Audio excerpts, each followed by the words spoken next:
Hi, welcome back to my channel. My name is Allie. I'm finally out of my little reading slump. I read 2 books this weekend that completely cured me, thank God.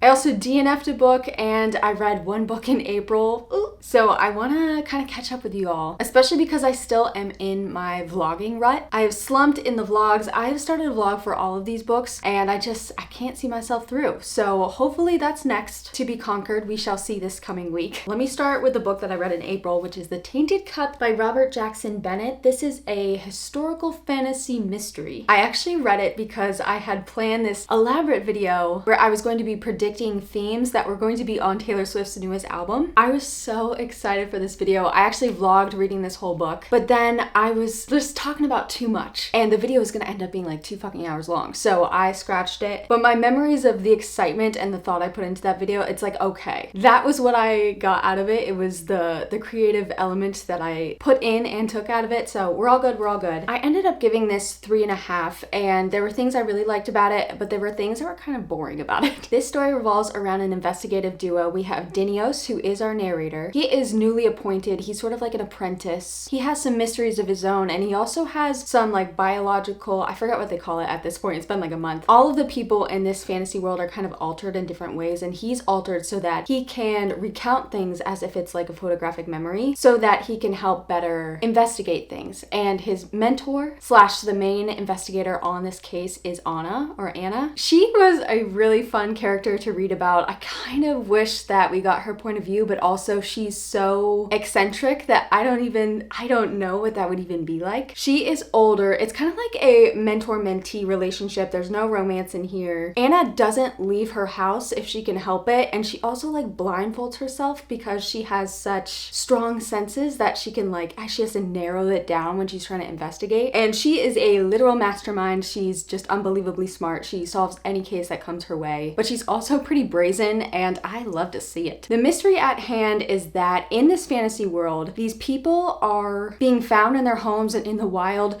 dead, with like giant trees erupting out of their carcasses, and that's not normal apparently in this fantasy world. It also seems to be politically leaning, like the people that are being attacked, there's something suspicious about it. The mystery itself, I could not care less. I gotta be dead honest with you. This is the kind of story where I love the characters and their interactions with each other and the sort of mentor-mentee relationship. They don't get along because they're complete opposites, but they also they're cute, but not like in a romantic way. They're wholesome, and also, sorry, I have blush on my hand. They're kind of like a little mother and son duo, but not really.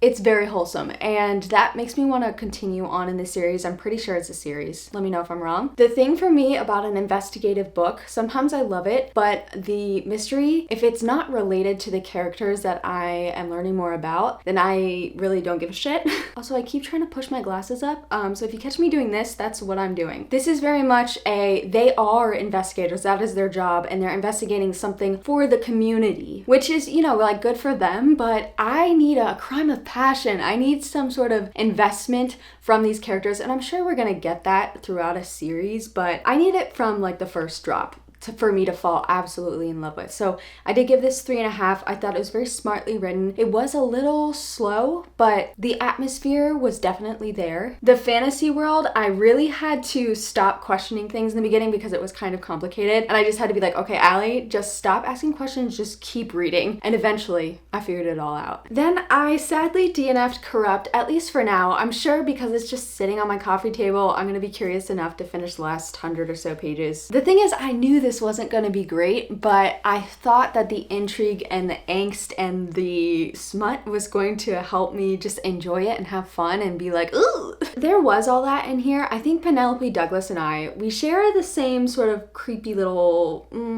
how do I say this without sounding weird? I feel like some of the things she writes about, I have daydreamed about. But the thing is that this is sort of is it Halloween? I've never really seen the OG slasher movies. I think this is like a Halloween retelling with Michael Myers.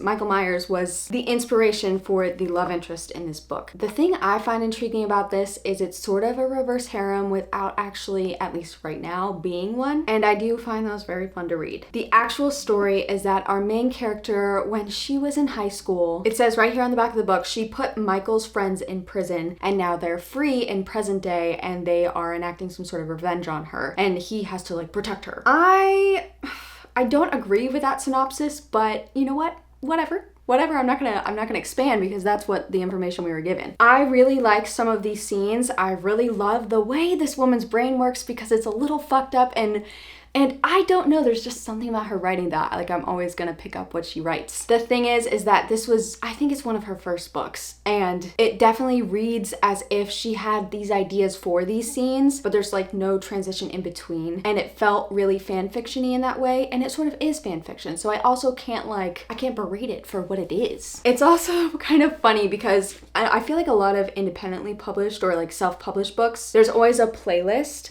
which is kind of fun sometimes, but in every single chapter, sometimes 2 or 3 times in a chapter, a character, and there are multiple point of views in here, will walk into a room and they'll be like, I looked over at Michael and loved the way you hate me by Like a Storm was playing. And sometimes it's so funny because it's in situations where no one would be noticing what song was be playing, or like they wouldn't even know. I don't know how to explain that, but if you read this, it's almost like take a shot whenever someone references a song with the name and the artist. It was just so funny. I think the thing that finally made me put this down and stop having fun with it was the fact that although I was kind of intrigued by this mystery plot of what did she turn these men in for that they got in prison back in the day, and also like what exactly are they planning to do with her now? That is pretty intriguing. I don't like how it was handled. I just think it was kind of lame. But even more than that, it's like, where is this going? Where is this going? Because these characters were so horrible to each other. Why do they give a shit about each other anymore? And I'm a fan of a bully romance. Like, I'm kind of intrigued by it, which is another reason why I like Penelope Douglas. And it's not just that these people were too mean, although they definitely were. Like, there was some fucked up shit happening in here. Also, check the trigger warnings. It's just, I really would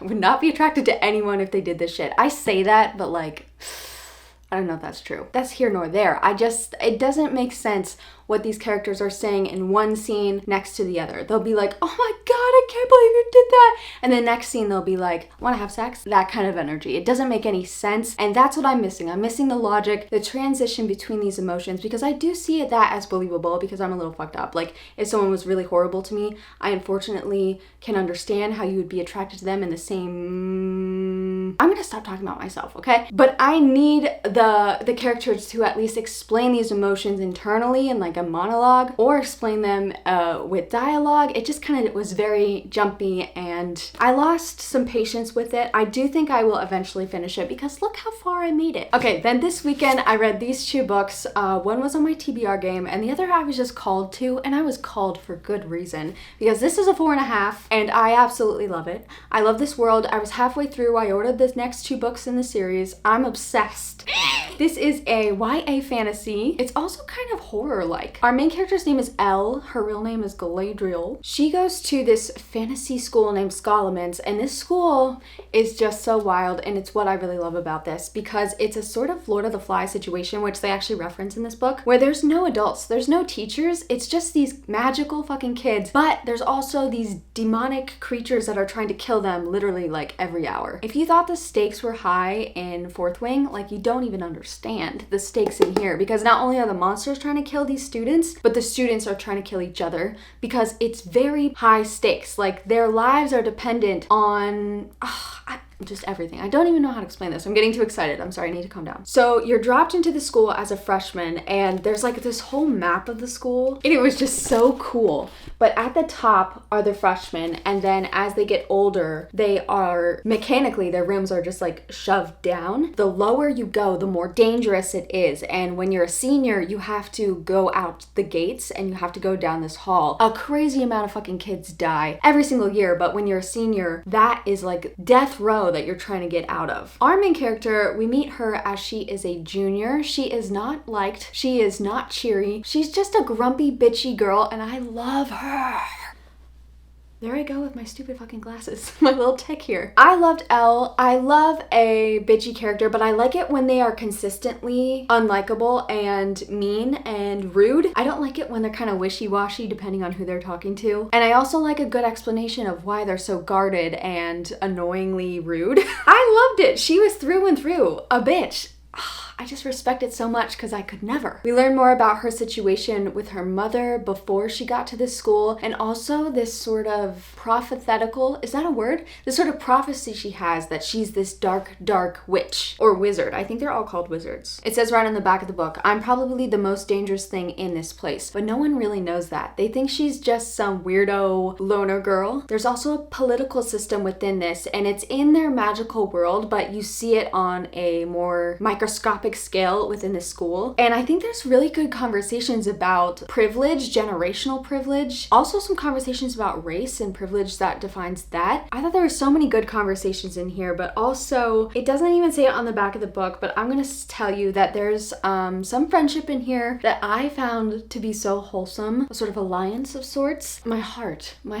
And I can't tell you anything else because it doesn't give you anything. Now, I will say that this is kind of slow, and the fantasy world is pretty like dense, and I loved it. I loved reading all of the sort of classes that she went to. There's a lot of language discussions, like they study language for spell crafting, and they also talk about making magical artifacts, and they literally make some, and it was just so cool, and it felt so original. I feel like a lot of times when I read YA fantasy in particular, I'm seeing so much influence from other things that it's hard to really see something as unique, but this felt pretty unique. And again, I think it was the high stakesness that also felt unique to this. This girl almost died like 100,000 times in this book, and it was kind of no big deal. Like, she was so prepared for it.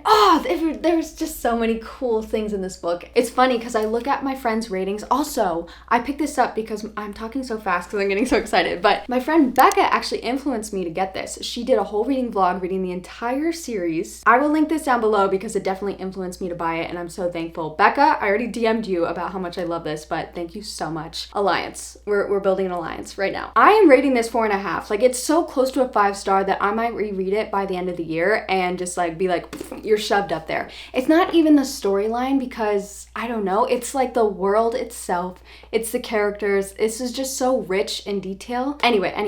I went on to Goodreads to go see what everyone else was thinking, and it seemed to be a really wide mix of ratings. It was like 2 stars to like, oh, this was so annoying. There were some DNFs from some of my friends. There were also 4 and 5 stars. So I'm so curious if you've read this, what is your rating? Because I'm so curious as to the differences in ratings that this book has. I cannot wait for book 2. And I should shut up before this video is just taken over by Scholomance. Then I read Scythe. I actually sort of tandem read these two just because I don't know, I was just really feeling it, and I was just trusting my gut to get me out of this rut. I'm a poet, oh my god.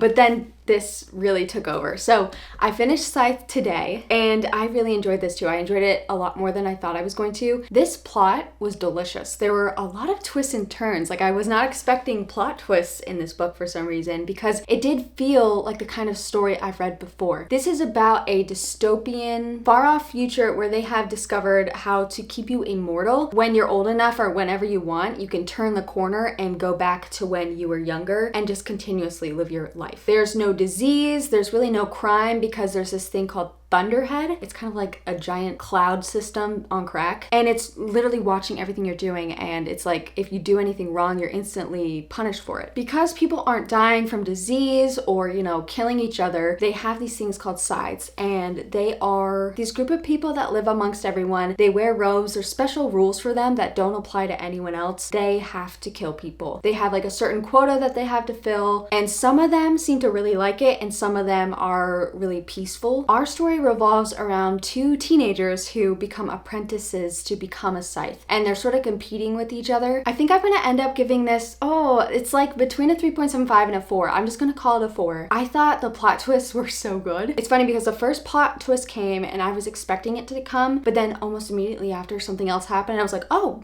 I did not see that coming. And then something else happened. I was like, oh. And then at the end, I was not expecting it. And I feel like I haven't been bamboozled in a while. It was really, really fun. I do have a couple critiques though, so just hear me out. First of all, the 2 main characters are lovely teen scythes to be. They end up living together while they're in this apprenticeship. I just don't buy their friendship. I don't know. I don't know how to feel about it, and I don't know how much to say. So I just have doubts about the pacing of their... It's weird to call it a friendship because they don't really talk to each other much much while they live with each other. So I don't know, I'm just gonna shut up because I don't want to spoil anything. There was just something lacking for me there, like an explanation, a logic. I was able to put it in the back of my mind though, and it really didn't hurt my enjoyability. That's not a word, I don't think. And then second, some of the dialogue, it was really quick. And it's funny because I thought this was written really well. The descriptions of things, explaining different things, and also like the inner thoughts of the characters, I thought that was done really well. But sometimes the dialogue was really too fast. And I don't mean that like bum bum bum bum bum,